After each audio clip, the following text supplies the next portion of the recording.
So we've let the machine cool a bit. So now we've got 6 pounds of Papua New Guinea. We're going to go ahead and charge them into the drum. And because I had turned the power off to the heating elements, we're going to click the igniter back on, and we have temporarily got the heating elements set at 100%. This is our needle valve, which we will adjust up or down depending on the need to increase the heat or decrease it. As it does that, you can see the voltage either increases or decreases during the roast based on our setup. And of course with Artisan, it automatically recorded the charge, and in this particular case we did the charge at 377 degrees. Because the heating elements were not already hot, it's going to take a little bit longer for that rate of rise. We've already got looks like a turnaround, which looks like it was around 177. Yeah, 175.6 was our turnaround. Now keep in mind when you're using Artisan that there's a couple second delay between what's on the roaster's temp and it's recording it in Artisan software. But we're going to let it record itself, and of course with Artisan software it will record the charge and it will record the turnaround, but everything else you got to manually put in, such as the end of the drying phase at 320 degrees Fahrenheit, the beginning of first crack, the end of first crack, if you take it to second crack, the beginning of second crack, and heaven forbid you don't take it much farther than that before you drop it into the cooling tray.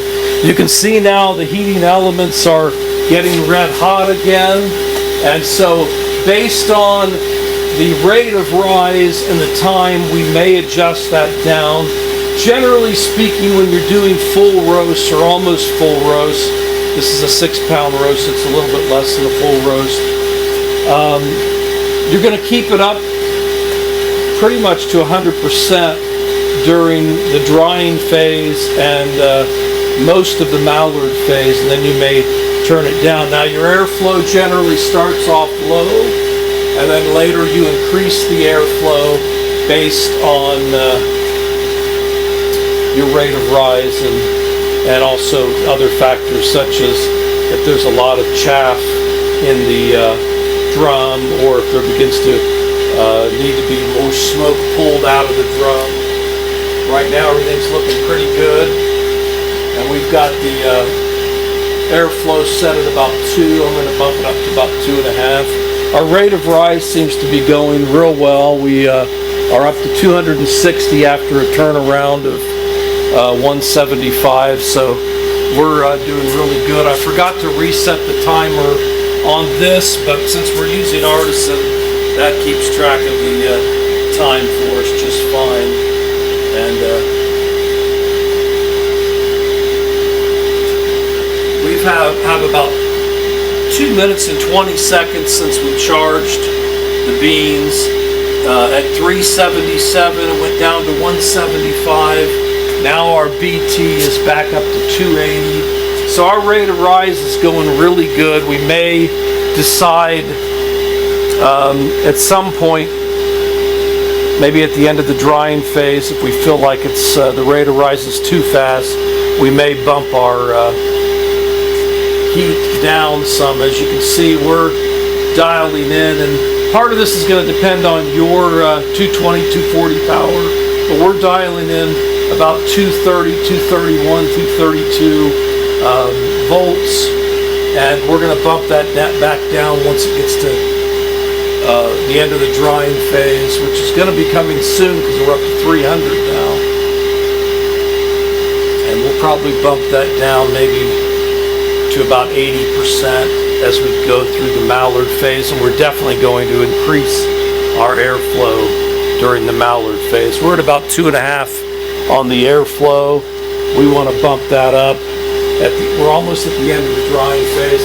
I'm going to bump that up to about 4, maybe 4.5, And then I'm going to bump my, as soon as we finish the drying phase, which we're getting to that. Remember, if you increase your airflow dramatically, especially on an electric roaster, it may slow the rate of rise down because it's now pulling a lot of air through that may not get heated as fast. And you might even see your air temperature begin to slow or even drop. You don't need to worry too much about if the air temperature drops a little bit, as long as your rate of rise on your bean temperature is consistent and does not stall out. I forgot to hit that we were end of the drying phase because I was talking too much. So I'm going to bump this back to about 80%, which brings us down to about 209 volts. Now this will vary on your roaster depending on your electrical setup at your location. But I want the mallard or browning phase to not race through.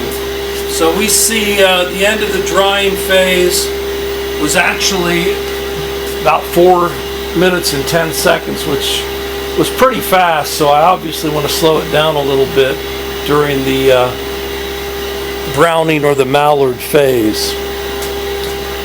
And if you were watching closely, you might notice that the heat elements have, their glow has gone down just a little bit. But I'm going to bump up the airflow to 5.5.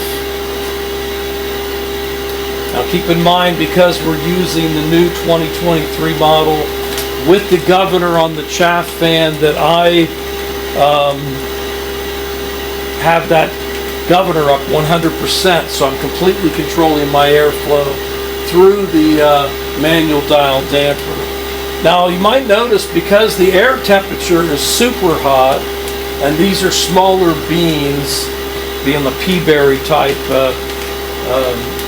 Papua New Guinea, that they're actually going into first crack right now.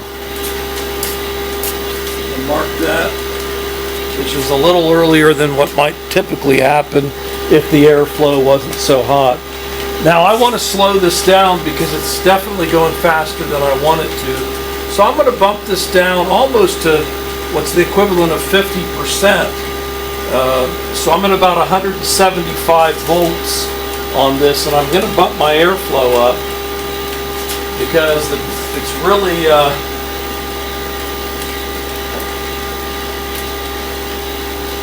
happening very fast.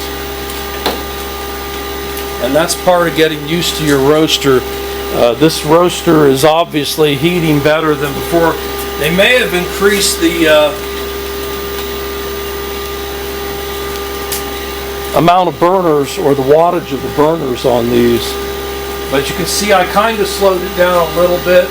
I'm going to open up my airflow to 7. I'm going to bump down my voltage to maybe 45%. It's down at about 159 volts. And I don't know how well you can see that. We're actually at a really nice brown, where I probably want to drop the charge here soon. So I'm going to bump off my igniter, and I'm going to turn on my cooling air and cooling arm, and I'm going to go ahead and it's 425 degrees. I'm going to go ahead and drop the beans. In a minute I'll show you the beans. This was a much faster roast than I anticipated. Just a little over 8 minutes, which is much faster than I normally do. So you might be able to get 5 roasts per hour out of this roaster, which is definitely an improvement over the former year models. I'm going to bump down my airflow to about 2.5 or 3. I've got my power completely off on the burners. As you can see, it's still maintaining a very hot temperature, around 385 to 400 degrees inside the drum. Maybe want to open up the airflow a little bit. But basically, we're ready to charge another roast.